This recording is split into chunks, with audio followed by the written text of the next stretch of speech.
अभी मैं एक प्रॉब्लम को डिस्कस करूंगा। इस प्रॉब्लम को जेईई मेन 2023 में पूछा गया है। देखिए क्वेश्चन आपका क्या है कि the position vector of a particle related to time t is given by, यानी पार्टिकल का पोजीशन वेक्टर टाइम टी के साथ आपका कैसे वैरी करता है, ये आपका प्रॉब्लम में आपका दिया हुआ है। यानी position vector is equal to 10 t i cap plus 15 t square j cap plus 7 k cap metre है। हम लोगों को यहां पे देखिए बताना है the direction of net force experienced by the particle is. तो देखिए हम लोगों को मालूम है कि अगर पोजीशन वेक्टर को टाइम के रिस्पेक्ट में डिफरेंशिएट किया जाए तो हम लोगों को वेलोसिटी वेक्टर मिलता है। वेलोसिटी वेक्टर को अगर हम लोग टाइम के रिस्पेक्ट में डिफरेंशिएट कर दें तो एक्सेलरेशन वेक्टर मिलता है, और एक्सेलरेशन वेक्टर को अगर पार्टिकल के मास से मल्टीप्लाई कर दिया जाए तो according to Newton's second law of motion हम लोगों को फोर्स वेक्टर मिलता है। तो इसी तीन रिजल्ट को यूज करके हम लोग इस प्रॉब्लम को यहाँ पे सॉल्व करेंगे। तो सबसे पहले हम लोग क्या करते हैं, यहाँ पे पोजीशन वेक्टर को हम लोग टाइम के रिस्पेक्ट में डिफरेंशिएट कर देते हैं। क्योंकि एट टाइम टी पर पार्टिकल का पोजीशन वेक्टर आपका दिया गया है, तो एट टाइम टी पर पार्टिकल के पोजीशन वेक्टर को अगर टाइम के रिस्पेक्ट में डिफरेंशिएट किया जाए तो एट टाइम टी पर पार्टिकल का वेलोसिटी वेक्टर हम लोगों को मिल जाएगा। तो देखिए यहाँ पर वेलोसिटी वेक्टर इक्वल टू लिखा जा सकता है d r by d t. देखिए तो इसको ऐसे लिखा जा सकता है डी वाई डी टी। यहाँ पर देखिए क्या होगा 10 t i cap plus 15 t square j cap plus 7 k cap. Unit को हम लोग यहाँ पे हम लोग छोड़ देते हैं। अब देखिए इसको ऐसे लिखा जा सकता है D Y D T 10 t i cap plus d Y D t 15 t square j cap plus d Y D t 7 k cap.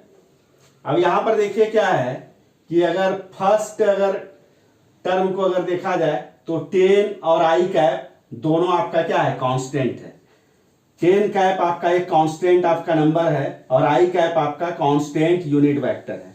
तो 10 आई कैप को हम लोग यहां पे बाहर निकाल लेते हैं। तो देखिए तो यहां पर क्या बचेगा d Y D t t. Second term को अगर देखा जाए तो 15 भी कांस्टेंट है और जे कैप हमारा आपका क्या है, कांस्टेंट यूनिट वेक्टर है।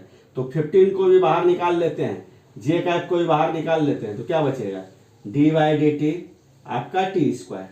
अब देखिए थर्ड टर्म को अगर देखिए तो 7 भी कांस्टेंट है और के कैप हमारा आपका क्या है, कांस्टेंट यूनिट वेक्टर है। तो 7 के कैप आपका क्या हो जाएगा, एक कांस्टेंट वेक्टर हो जाएगा। तो कांस्टेंट वेक्टर को अगर टाइम के रिस्पेक्ट में डिफरेंशिएट किया जाए तो हम लोगों को जीरो वेक्टर मिलेगा। अब देखिए यहां पे लिखा जा सकता है 10 आई कैप। देखिए टी के रिस्पेक्ट में डिफरेंशियल कोएफिशिएंट क्या होता है 1 प्लस 15 जे कैप। देखिए टी स्क्वायर का टी के रिस्पेक्ट में डिफरेंशियल कोएफिशिएंट क्या होता है 2t।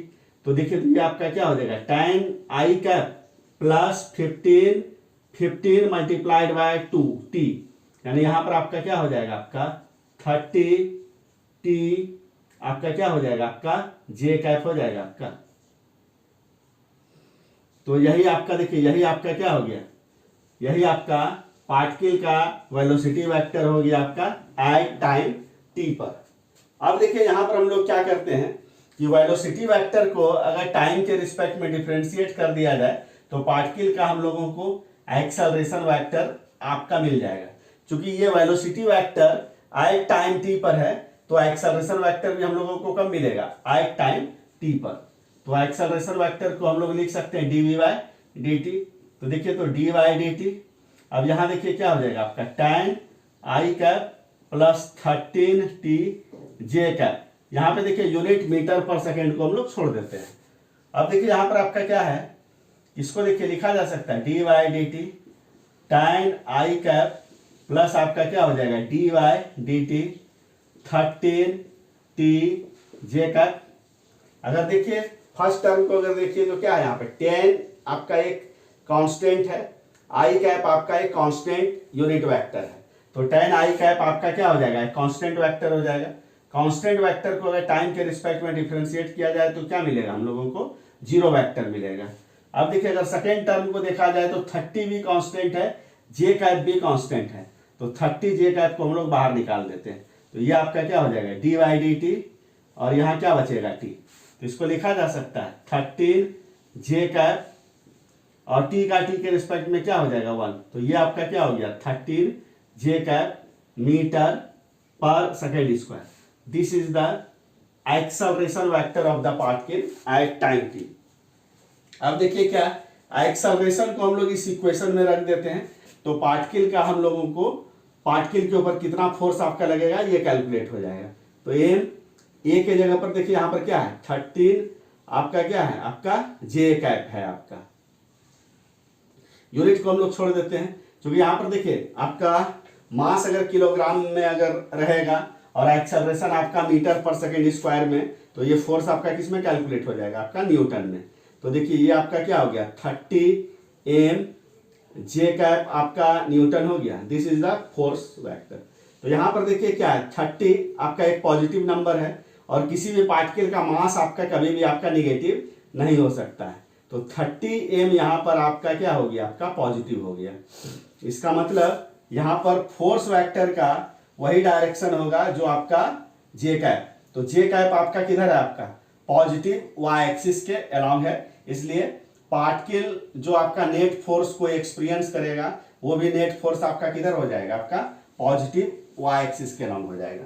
मैं फिर से यहाँ पे रिपीट कर देता हूँ, देखिए force vector is equal to 30 m j cap हुआ। यहाँ पर देखिए 30 आपका क्या है, पॉजिटिव नंबर है, m mass of the particle है, तो मास भी आपका क्या होता है, हमेशा पॉजिटिव होता है, तो 30 एम आपका क्या हो जाएगा, पॉजिटिव हो जाएगा।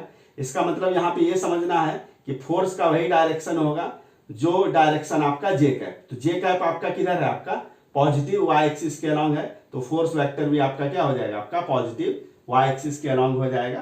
तो इस प्रकार से यहाँ पे आपका करेक्ट ऑप्शन आपका क्या होगा, आपका ए होगा। तो इस प्रकार से इस क्वेश्चन को मैंने सॉल्व कर दिया। अगर इस क्वेश्चन के सॉल्यूशन को समझने में आपको कहीं भी किसी भी ढंग का डाउट आएगा तो आप कमेंट आप जरूर कीजिएगा।